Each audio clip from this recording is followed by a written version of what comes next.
Bon, j'appelle Dr Khalid Ben Abdallah, président du syndicat tunisien des biologistes privés, qui va nous présenter une conférence intitulée Biologie médicale en Tunisie, présent et perspective.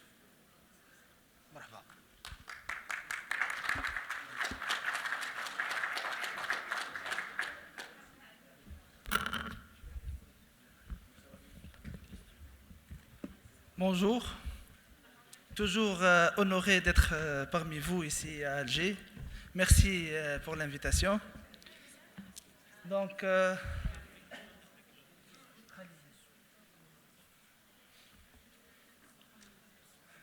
on m'a invité pour parler de la biologie médicale en Tunisie, présent et perspective.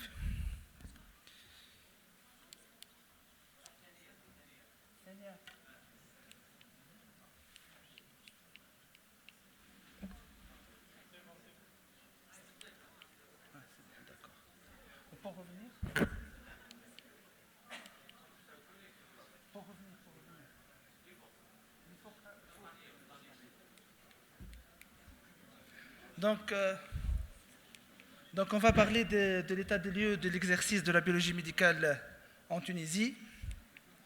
Donc, on va commencer par la formation des biologistes. Donc, nous avons une faculté de pharmacie et 4 facultés de médecine en Tunisie. La faculté de pharmacie nous fait sortir chaque année 50 biologistes par an et pour les 4 facultés de médecine, 80 biologistes, donc 130 biologistes par an. On remarque une augmentation importante du nombre de biologistes à former. En parallèle, diminution des biologistes hospitalo-universitaires en charge de la formation. Sur le plan démographique, nous avons 700 laboratoires en Tunisie pour 11 millions d'habitants au 30 juin 2024, 60 labos d'anapath et 4 labos de génétique. Comme vous le voyez, 90% des labos sont situés sur le littoral et seulement 10% à l'intérieur du pays. De point de vue réglementation, nous avons des textes juridiques généraux et des textes juridiques spécifiques. Pour les textes juridiques généraux, nous avons la loi 73-55 relative à l'organisation des professions pharmaceutiques, la loi numéro 91-21 du 13 mars 91 relative à l'exercice et à l'organisation des professions de médecins et de médecins dentistes, aussi une loi relative à l'organisation sanitaire, une loi portant sur l'institution d'un régime d'assurance maladie, et deux décrets, celui du code de déontologie médicale et du code de déontologie pharmaceutique. Pour les textes juridiques spécifiques, nous avons une loi 4, la loi numéro 54-2002 du 11 juin 2002 relative au laboratoire d'analyse médicale, la loi 93-2001 relative à la médecine de la reproduction, et les décrets fixant la composition, les attributions et les règles de fonctionnement du comité technique de biologie médicale, et aussi un décret fixant les conditions de remplacement des directeurs des laboratoires privés d'analyse médicale. Autre arrêté, celui du ministre de la Santé et du ministre de l'Agriculture portant sur l'approbation des cahiers de charges fixant les règles de transfert et de fermeture d'un laboratoire. Un autre arrêté fixant les normes relatives à l'enseigne, indiquant un laboratoire d'analyse médicale. Arrêté du ministre de la Santé aussi fixant les modalités de contrôle de qualité nationale des analyses médicales humaines. Et arrêté du ministre de la Santé portant sur l'approbation de cahiers de charges relatifs aux conditions de participation de laboratoires privés au diagnostic de Covid. Donc, comme vous le voyez, nous avons un arsenal juridique vieillissant et obsolète. Donc, on va s'intéresser surtout à notre loi cadre, la loi 54-2002. Donc, cette loi, au jour d'aujourd'hui, elle engage la biologie médicale dans une démarche d'harmonisation et de qualité et s'adresse au secteur public, parapublic et privé. Bien sûr, il y a des points négatifs et des points positifs. Commençons par les points négatifs. Donc, à l'article 2, donc, à défaut de biologiste dans une structure sanitaire publique, ces analyses peuvent être réalisées par un technicien de laboratoire sous la supervision technique d'un biologiste hospitalo-universitaire ou d'un biologiste de la santé publique désigné à cet effet. Cette condition n'est pas toujours remplie à l'intérieur du pays et on note donc une banalisation de l'acte biologique. ce qui est contraire au GPPL, où il est dit que la validation des résultats doit se faire par un biologiste. Le troisième alinéa, les laboratoires spécialisés. Toutefois, la création de laboratoires spécialisés peut être autorisée pour la réalisation des analyses médicales dans des spécialités qui sont définies par décret. Ceci est valable pour l'instant pour des labos de cytogénétique uniquement. L'article 8 de notre loi, il permet l'autorisation d'exploitation des labos privés est accordée aux personnes physiques, sociétés professionnelles, et sans préciser c'est quoi une société professionnelle, tous les diplômes sont dans le même site, et établissements sanitaires privés pour les analyses uniquement pour les besoins des malades hospitalisés, chose qui n'est pas toujours respectée. L'article 35, relatif à la nomenclature, tarifs et honoraires devraient être révisés assez souvent. La dernière nomenclature officielle date de juin 2006. Les tarifs de la CNAM, ils sont aujourd'hui, le B, il est à 0,280 millim, APB, 1 dinar 400. Pour les tarifs de non-affiliés à la CNAM, où il y a un circulaire conjoint entre les deux conseils de l'ordre et le syndicat depuis juillet 2019, où le B, il est à 0,300. Et on travaille avec une fourchette, de 0,300 à 0,340 avec un APB. L'APB, c'est l'acte de prélèvement à 2 dinars. Et les tarifs des établissements sanitaires publics du ministère de la Santé publique pour les malades payants, avec un arrêté du ministère des Finances du ministère de la Santé publique depuis 1996, où l'hôpital travaille AB 160 et APB 0,800. Et ces tarifs sont toujours d'actualité et montrent un grand décalage entre le secteur public et le secteur privé. Le B hospitalier ne couvre même pas le tarif de la CNAM et devrait être révisé dès que possible. À ceci s'ajoute le non-respect de ces tarifs dans certaines situations, des restos malheureusement, code de déontologie non respecté pour la biologie, etc.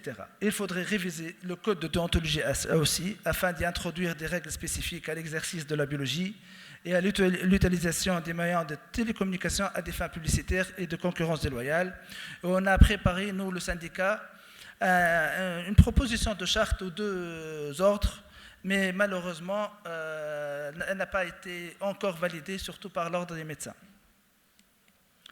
Les points positifs de notre loi.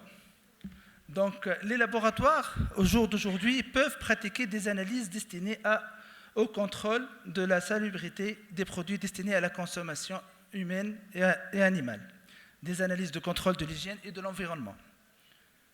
Aussi, l'article 7 parle de l'existence d'un comité technique de biologie médicale, où le syndicat est membre de droit. L'article 12, nul ne peut consentir ni solliciter sous quelque forme que ce soit des ristournes ou des avantages pour les actes de biologie médicale ou vétérinaire à réaliser. L'article 13 donne aux biologistes le monopole du prélèvement des échantillons biologiques. L'article 20, tout laboratoire doit disposer d'un système d'assurance qualité. Et l'article 27, le contrôle de qualité nationale, il nous impose un contrôle de qualité nationale depuis 1986. Donc, et les biologistes sont les seuls professionnels de santé en Tunisie à être contrôlés et évalués. Maintenant, les perspectives de l'exercice de la biologie médicale en Tunisie. Donc, bien sûr, on commence par la formation. Donc, la première chose à faire, c'est harmoniser la formation académique entre résidents en pharmacie et résidents en médecine. Il faut permettre aux résidents aussi l'accès aux formations dans des domaines de compétences spécifiques, dans la biologie de la reproduction, la cytogénétique, biostatistique, bioinformatique, management, législation, finance, maladies métaboliques, allergologie, oncologie, et j'en passe. Et aussi améliorer la qualification des biologistes à travers la formation continue dans les domaines innovants, dans l'intelligence artificielle, bien sûr, big data, cybersécurité. De point de vue démographique, donc, travailler sur une couverture géographique des laboratoires plus équitable à travers une carte sanitaire cohérente et homogène, la biologie de proximité, la collaboration entre les labos, la création de pôles de compétences, la complémentarité entre secteur privé et public, dans l'objectif de garantir une bonne gestion des urgences et un service personnalisé qui répond aux besoins des populations. Sur le plan réglementaire, et là c'est un grand chantier et prochainement on va commencer la révision de notre loi. Le ministre vient d'annoncer ça. Donc pour la révision de la loi 2002, donc, il faut définir premièrement les objectifs des laboratoires de biologie médicale, la mise à jour du guide de bonnes pratiques de laboratoire pour s'adapter bien sûr aux nouveautés scientifiques et normatives, définir la notion de biologiste médical, où c'est un médecin, comme tout le monde le sait, médecin ou pharmacien, spécialiste en biologie médicale, justifié par un diplôme délivré par les facultés de médecine et de pharmacie, ou admis en équivalence. Définir les autorités, les responsabilités et les missions du biologiste médical en s'adaptant au changement de modèle socio-économique dans le monde médical et paramédical. Il faut aussi définir et fixer les critères d'exploitation des sociétés professionnelles. Comme je l'ai dit tout à l'heure, la loi actuelle parle de société professionnelle, mais on ne sait pas qu'est-ce que ça veut dire société professionnelle. Donc la collaboration afin de renforcer la collaboration interlaboratoire et différentes formes de sociétés, nous proposons différentes formes de sociétés telles que SARL ou SUARL, sociétés coopératives, groupements d'intérêt économique, les sociétés civiles professionnelles et les sociétés de personnes. Donc, pour la SARL, donc, elle a une responsabilité limitée. Les associés d'une SARL ne sont responsables des dettes de la société qu'à hauteur de leur rapport. Donc, le patrimoine personnel des associés est donc protégé. Le nombre d'associés d'une SARL peut être constitué par un ou plusieurs associés. Pour le capital social, il est exigé et fixé à 1000 dinars tunisiens. Ce capital est divisé en parts sociales réparties entre les associés. La gérance d'une SARL est assurée par un ou plusieurs gérants. La transmission des parts sociales de la SARL ne peuvent être cédées qu'avec l'accord des autres associés. Et le régime fiscal, la SARL est soumise à l'impôt sur les sociétés. La SARL est une structure souple et adaptée aux petites et moyennes entreprises, offrant une limitation de la responsabilité des associés et une gestion simplifiée. Les avantages, donc, comme je l'ai dit, responsabilité limitée, simplicité de la gestion, possibilité d'être plusieurs associés, régime fiscal avantageux. Les inconvénients, surtout, une gestion collective. Si le nombre d'associés est important, la gestion d'une SARL peut devenir complexe. Les groupements d'intérêt économique, c'est une structure juridique qui permet à plusieurs laboratoires de se regrouper afin de faciliter ou développer leur activité économique. Khalil, s'il te plaît, s'il vous plaît. Un peu de silence, s'il vous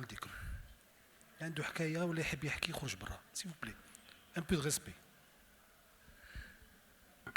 Donc, le groupement d'intérêt économique est une structure juridique qui permet à plusieurs laboratoires de se regrouper afin de faciliter ou développer leurs activités économiques sans pour autant créer une société classique.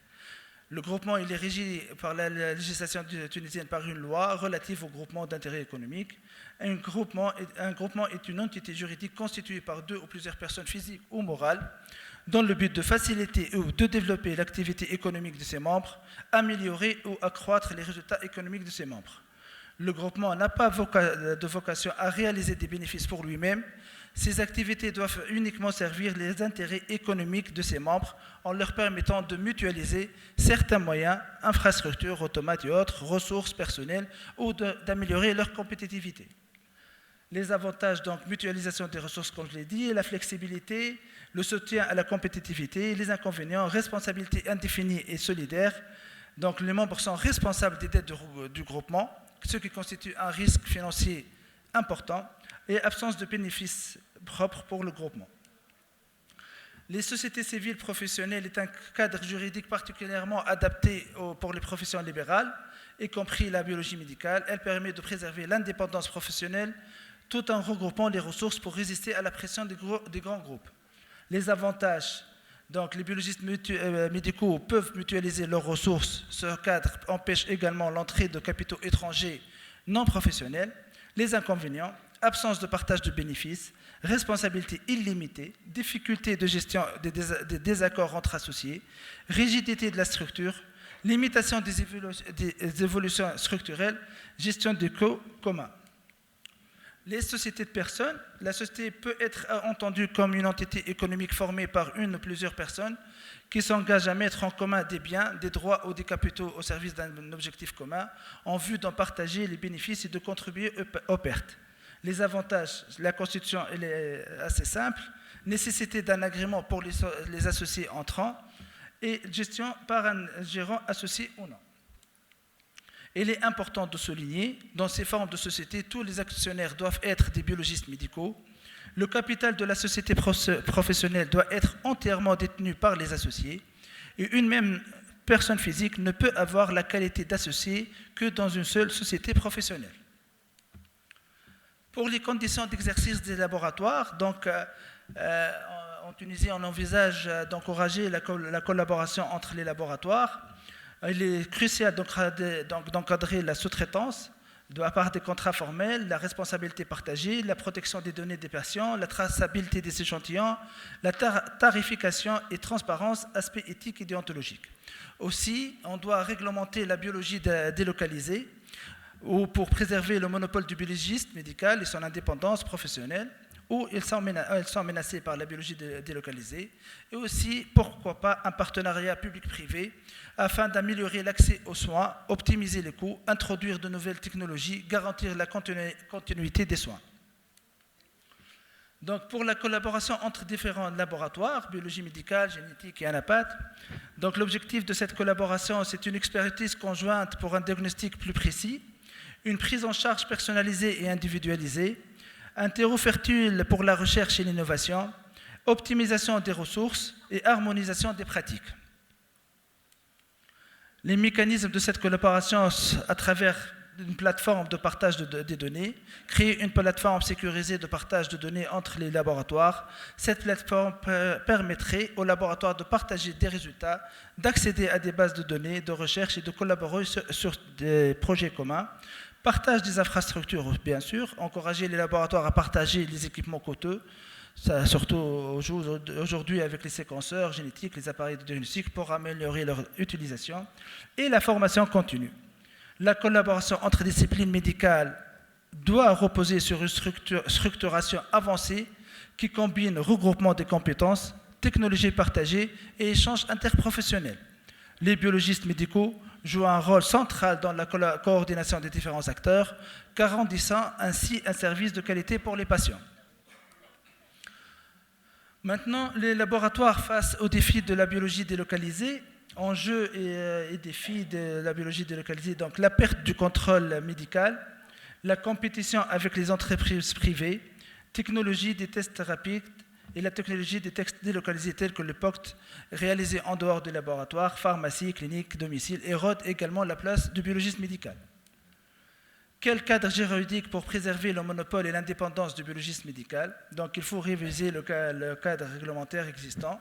Actuellement, la loi 2002 accorde un monopole sur la réalisation des actes de biologie médicale. Ce cadre doit être révisé, renforcé et adapté à la menace de la biologie délocalisée. La loi encadrant strictement les actes de biologie médicale, la législation devrait clairement définir que tous les actes de biologie médicale, même s'ils sont effectués via des dispositifs délocalisés, doivent être supervisés par un biologiste médical diplômé et agréé. Cela inclut les tests rapides et les analyses réalisées hors laboratoire conventionnel. Obligation de validation médicale des résultats. Toute analyse, y compris celle faite à distance ou avec des dispositifs automatisés, devrait être validée et interprétée par un biologiste médical pour garantir la qualité des soins et la pertinence des résultats. Exigence que les laboratoires restent sous le contrôle, bien sûr, des biologistes médicaux. Pour le partenariat public-privé, je vais parler des formules possibles, société mixte public-privé, ou bien groupement d'intérêt économique ou coopérative public-privé. Je ne vais pas m'étaler sur les détails. Et en conclusion, donc, la biologie médicale, pour la biologie médicale, les perspectives pour la biologie médicale sont promouvoir l'adoption de certifications internationales par les laboratoires en tant que démarche volontaire, et pourquoi pas une norme tunisienne, créer un comité représentatif du métier chargé de la révision de la nomenclature des actes de biologie médicale, demander une revue périodique de la nomenclature et du guide de bonne pratique de laboratoire sous l'égide de l'unité des laboratoires de biologie, réglementer la biologie délocalisée et les tests rapides, travailler à l'application des exigences réglementaires en termes de protection des données personnelles et de cybersécurité, réglementer la télémédecine en biologie médicale, la téléinterprétation et téléexpertise. Et pour le biologiste, donc il faut préserver l'impartialité du biologiste dans son exercice professionnel, la responsabilité de préserver aussi la responsabilité de validation biologique et prestation de conseil au seul biologiste médical. Il faut promouvoir le rôle du biologiste médical à travers la participation à la prise en charge appropriée du patient, le rôle du biologiste dans les programmes nationaux de prévention et de dépistage, aussi le rôle du biologiste en tant que maillon essentiel du parcours e-santé et le rôle des associations de biologistes dans l'optimisation et la gestion des achats des dispositifs médicaux. Et enfin, développer le rôle du biologiste médical dans les innovations biotechnologiques et bioinformatiques. Et je vous remercie de votre attention.